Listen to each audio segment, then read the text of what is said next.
선생입니다. 오늘은 2022학년도 이화여대 편입영어 기출문제 중에서 41번부터 50번까지가 논리 문제가 되겠는데요.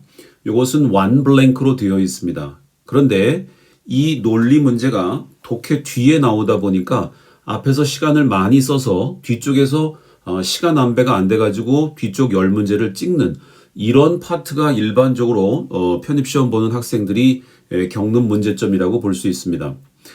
그런데 이 10개의 템블랭크 문제는 우리가 쉬운 논리 문제로 생각하시면 좋고요.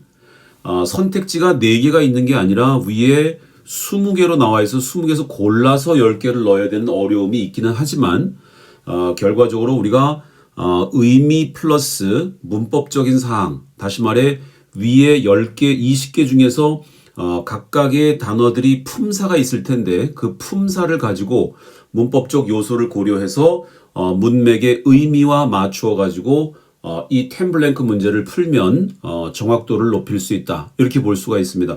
제가 41번 문제를 한번 해볼 테니까 여러분들도 제가 하는 방식처럼 그렇게 하시면 이화여대 템블랭크 문제를 잘 해결할 수 있을 것으로 생각합니다. 먼저 보시면은 41번에 linguistic conventions thus basically codify the ways that previous individuals in the community have blank upon to manipulate the attention and the imagination of others in specific ways라고 되어 있는데요. 지금 먼저 linguistic convention이라는 말이 언어적 관습, 언어적 습관이라는 뜻인데요. 그러므로 basically 기본적으로 이 codify라는 단어가 체계화하다라는 뜻입니다. 코드를 정리해 놓는 거죠. The ways, 그 방식들을 체계화하게 됩니다. 이렇게 되는데 보통 ways 뒤에는 how가 나오는데 여기는 대시 나왔기 때문에 이거는 관계 대명사로 우리가 파악을 해야 되고요. 이 ways를 설명하려는 형용사절로서 이 대절 이하를 보시면 되겠습니다. 꼭 마이너스 1이 있어야 되겠죠.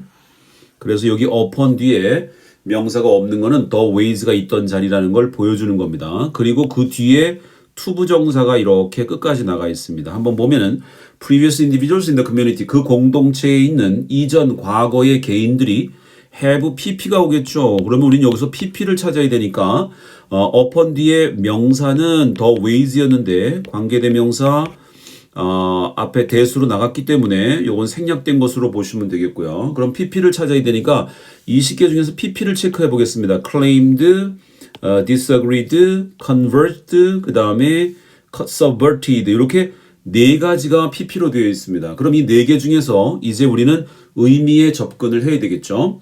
To manipulate the attention and the imagination of others, 특별한 방식으로 다른 사람들의 관심이나 상상력을 처리하기 위해서 그 공동체에 살고 있는 과거의 사람들이 현재까지 뭐뭐 해오고 있는 그 방식을 성문화하고 체계화한다는 뜻이죠. 그러면 이 언어적 습관이 어떤 이 방식을 체계화할 때에는 그 공동체에 있는 사람들이 서로 의견이 달라서는 안 되겠죠. 그래서 의견이 같아야 되니까 우리는 단서를 여기 성문화하다라는 codify 요 단어에다가 관심을 기울이고요.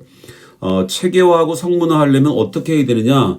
당연히 사람들이 일치하고 동의해야 되겠죠. 그래서 공동체에 있는 과거의 사람들이 현재까지 쭉 뭐뭐 해오고 있는 그 방식을 성문화하는 것이 언어적 관습이고 언어적 습관이다. 이렇게 본다면 여기에서 일치하다의 느낌이 나와야 되는데 이거는 요구하다, claimed, disagree는 아예 반대말이 되어 있고요. subvert는 뒤집어 엎는 거니까 안 되겠고요.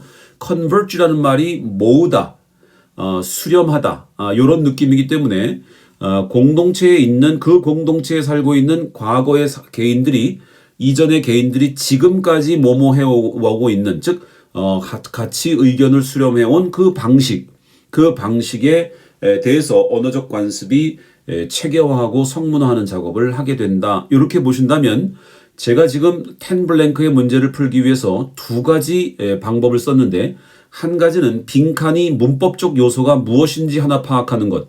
그래서 20개 중에 적절한 몇 가지를 뽑아내고 그 다음에 의미상으로 논리 관점에서 단서를 잡아서 그 단서에 해당되는 적절한 단어를 선택하는 이런 논리의 방식과 문법의 방식을 두 개를 섞어서 이 문제를 해결한 것을 여러분도 보셨을 겁니다.